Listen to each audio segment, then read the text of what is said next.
and welcome to the Art of Being Human. We've been talking about forgiveness, and I've given you a couple of definitions. One is an act of pardon that you do for somebody else, and the other one is canceling a debt. I want to talk about another story because I think stories are a wonderful example of what forgiveness is. So I want to start with a story that has nothing to do with me, but it's a true story about a man and a woman who had a son, and they truly loved the son. He had all the advantages. He was a good kid. He had a bright future ahead of him. He was wonderful in school, and he was going to be able to go to college. And he was killed by another boy who was driving a car drunk. And he got hit by this other boy who was driving a car, and the other boy was drunk. And as a result of that, he died. And it was a horrible, horrible thing. He was their only child. They loved him, and they went through inconsolable grief. But they did something that was unusual and rather remarkable. They decided to forgive the boy that had hurt their son, that had killed their son. And so what they did was they made a deal or something. I don't know how they went about this, but in terms of forgiveness, they excuse me, worked with the prison officials. And when they worked with the prison officials, they ended up by adopting the boy who killed their son. If you can imagine something like this, they forgave the child who killed their son and adopted their son's killer into their family as their son. And as a result of that, they raised him.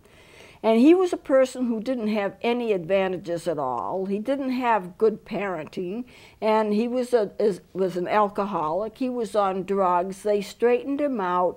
They took care of him. They raised him. And as a result of that, he became a very good citizen, a fine citizen, and accomplished a lot in his life. And he did it because they were able to accept him into their home as their son, even though he had killed their only son. It's a really wonderful story about what forgiveness is. They had completely forgiven him. And you can imagine what it must have been in to take your son's killer into your own home, to take care of him and to raise him and to give him the advantages that you were going to give your own son had he lived. It's just a marvelous thing to think about, that anyone would be able to forgive that deeply. But as a result of their forgiveness, all of their agony was gone. I'm not saying they never thought about their dead son. I'm not saying, excuse me, I'm not saying that they couldn't have thoughts about, gee, I wish this hadn't happened, I wish that son had lived, nothing like that. But as you think about it, it was the ultimate forgiveness. I will forgive you for killing one of my own. And it actually is a true story. So they got the boy and they raised him. Now, forgiving somebody means that you are going to let go of all your own agony, of all your own resentment. You're going to let go of that. But there are some things, of course, that do not change even if you forgive. If you forgive, it doesn't mean that the event that happened didn't happen. It doesn't mean you're going to forget what happened. It doesn't mean that you have to be friends with the person that you have forgiven. It doesn't mean that you even trust the person that you have forgiven. It doesn't mean any of those things at all. What it does mean is that you are going to do this in a unilateral way, and it is going to help you because you're not going to hang on to the things that you should not hang on to. What is the worth of hanging on to anger, resentment, and anything like that? What is it worth? What is it going to do? It's only going to hurt you. Last segment, I talked about the woman who was angry at her husband for an indiscretion that he committed against her. I can only guess what that was, but she knew what it was, and she resented him for it, and she wanted him punished, and she would not let go of it. And as a result of that, it may have been only a partial reason, reason, but she became crippled and in a wheelchair with a lot of pain, bone pain. It would be a condition that was either like arthritis, something like arthritis, in terms of its symptoms. And because she could not let go of that, her symptoms remained. When she was able to let go of that, her symptoms abated. But when she hung on to it, hung on to the resentment, then what happened was she got her symptoms back. If you think about what happens to you when you are angry at another person for something that they have done to you, what does it do for you in terms of not letting it go? It only festers upon itself. And when you start to feed the fires of resentment, it just happens over and over again. You get more and more resentful. You get more and more angry. Everything happens to stop you from letting go of what that situation was. So let's just take a look at the chart here for a moment. Forgiveness is a unilateral process. That means that you do not involve the person who hurt you. There is no involvement with the person that hurt you. You're doing it by yourself.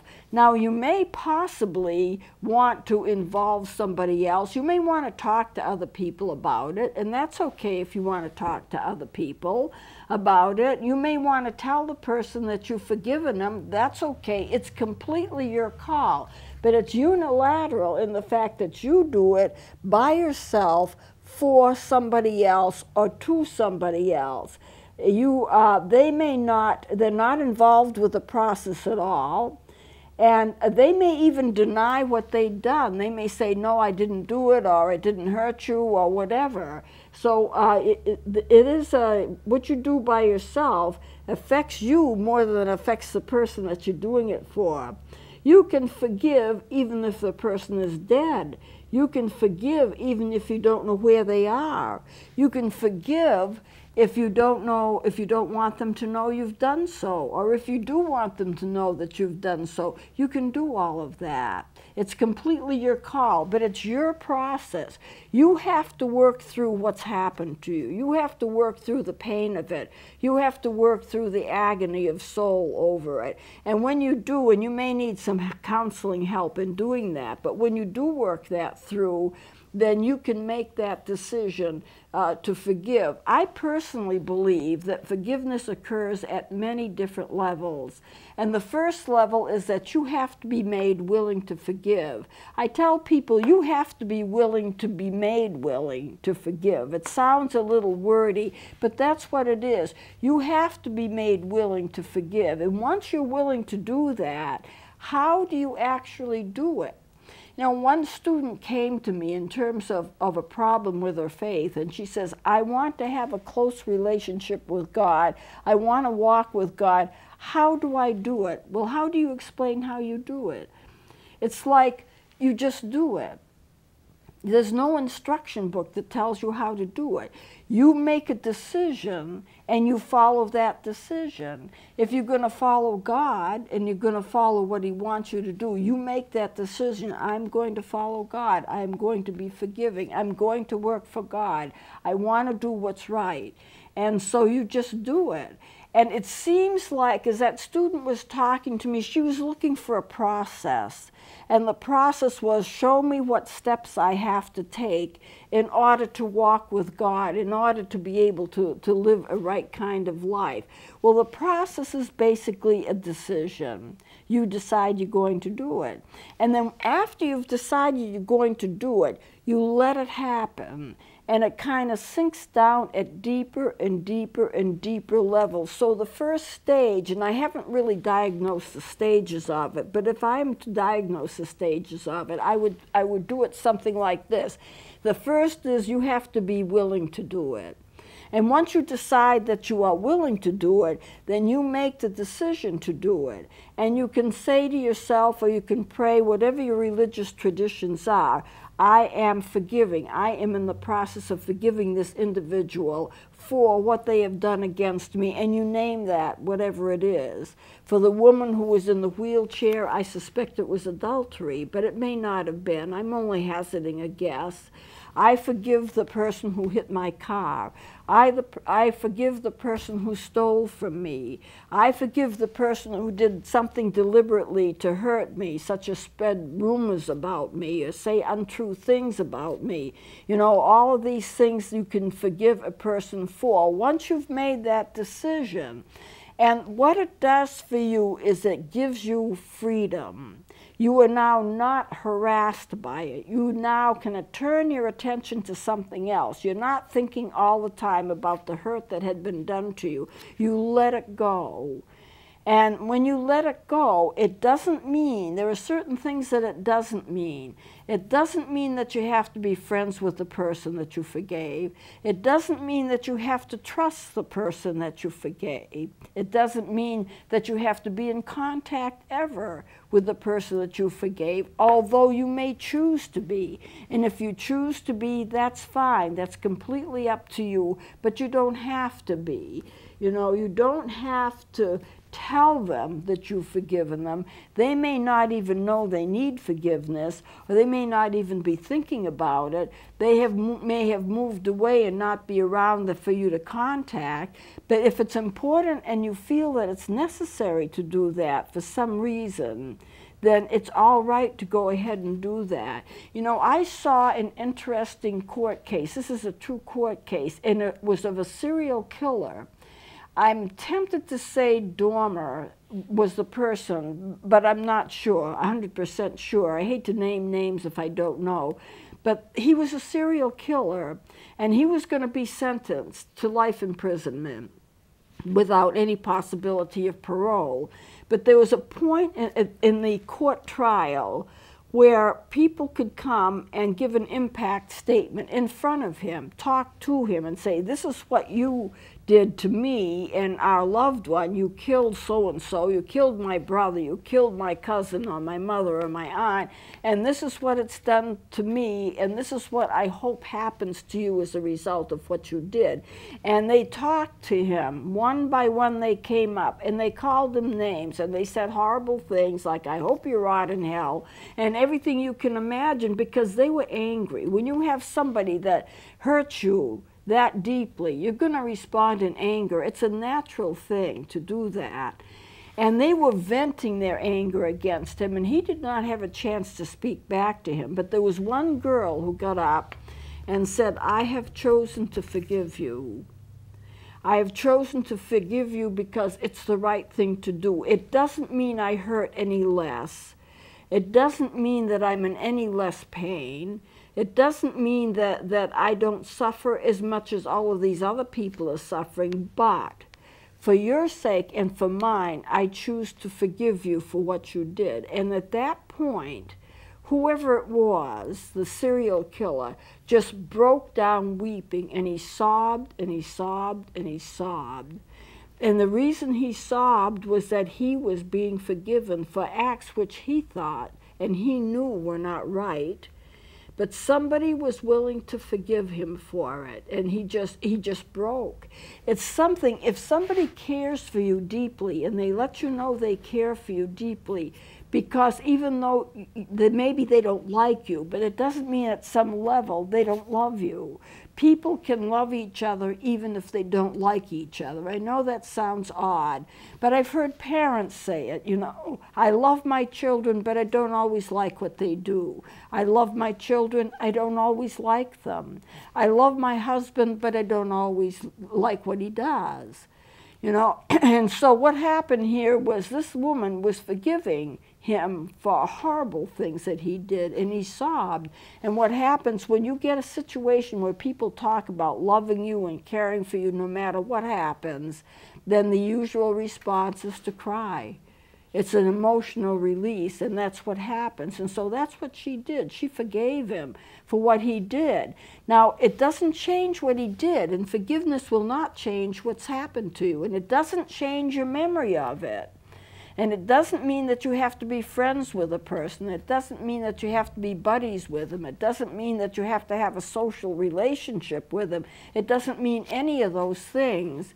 But what it does mean is that you are freeing yourself. You are pardoning somebody else so that you yourself can be free. and you will be free. You know, do I think about people who have hurt me? No, I don't. Sometimes I do, but it's never in anger. It's never in anything that's going to make me dysfunctional at all. And remember, you can even be angry at a person who has died. Why did you leave me? Why did you die? I'm angry at you for dying on me. I wish you hadn't done it. I needed you. And that may require a kind of forgiveness too. Now, you know, the person, it's too late to stop what happened. What happened is what happened, and you can't stop it.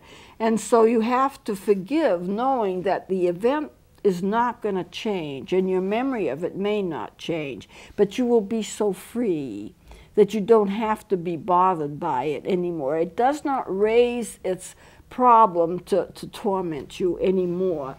So let's look back at this.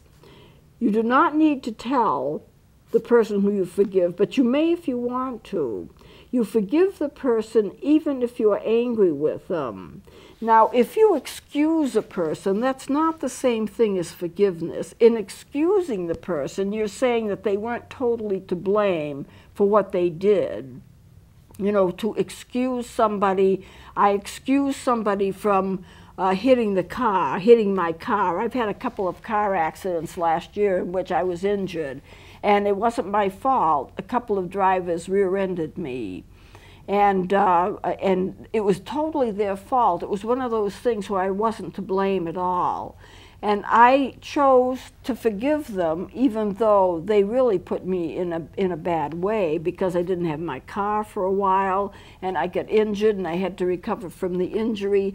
Forgiveness does not cause the situation to change, and it's not going to change your memory of it. But what it does is it gives you freedom. So you need to think about that. Excusing people, when you excuse a person, you think they're not totally to blame. You don't excuse a person that's totally to blame for something. You excuse them for things that might say that they're not 100% to blame.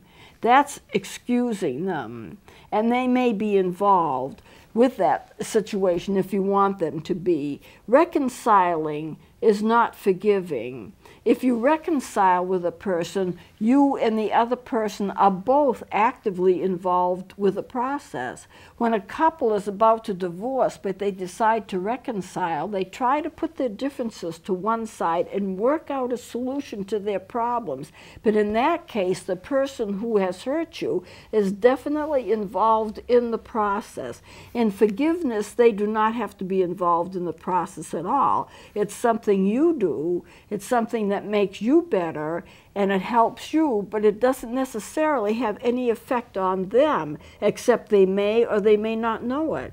And if they don't know it, that's okay. They don't have to know it. If they do know it, that's okay. They know it only if you let them know it. And so it's your decision what you want to do about that. But you do the forgiving, you let go, you pardon them, you make a decision to pardon them, and then you're free. You're free. It's not going to wrap its arms around you. It's not going to drag you down. And you don't have to be thinking about it all the time. But that's true forgiveness. Reconciliation involves somebody else. It's not the same as forgiveness. And when you excuse somebody, you don't excuse somebody that's entirely to blame. You would have to forgive somebody that's entirely to blame. To excuse them means that they may be like 90% to blame, but maybe not totally to blame, and you work that out with them. So excusing them and reconciling is not an act of forgiveness. Although it may look like it on the surface, it is not. And I'm not saying that forgiveness is never involved in the process, but true forgiveness occurs when you, by yourself, decide to pardon somebody else in your own mind, whether they know about it, whether they don't know about it, whether you tell them, whether you don't tell them. It doesn't really matter. You are doing it, and you are doing it for yourself. And as I've said before in the past segment, the Bible demands that you do it. After all, God had to forgive us. We're not perfect. The Bible says we're all sinners saved by grace. If you are a Christian, you have been a sinner saved by grace. And what did God do? He forgave you. And if he forgave you, you need to forgive other people. But your life will be much more peaceful if you do that. Because if you do that, nothing's hammering away at you. And if you don't do it, secretly you're thinking about resentment, all kinds of resentment. What can I do to hurt this person? What can I do to get back at this person? And that's absolutely no way to live. People do live like that, then their lives are miserable, and you don't want to have that hanging over you, that you could not let go of something that was hurtful, but you gained freedom from forgiveness, and that's what you need to do. I'm going to close it here. We'll continue next time, but I hope you get the sense of what it is and what it is not, what it does for you and what it doesn't do for somebody else. And if they know about it or if they don't know about it, how does it affect them? Well, if they know about it, they might be very, very pleased about that. Their hearts may be softened by that, but they don't have to know about it for you to be able to do it. So I hope you'll consider it if you're in a situation where you need to. And if you have any questions or any comments, make sure you let me know. Email me at the studio, and I will talk to you over the air without using your name for confidentiality. So we'll close it here. We'll continue next time. Please join me then.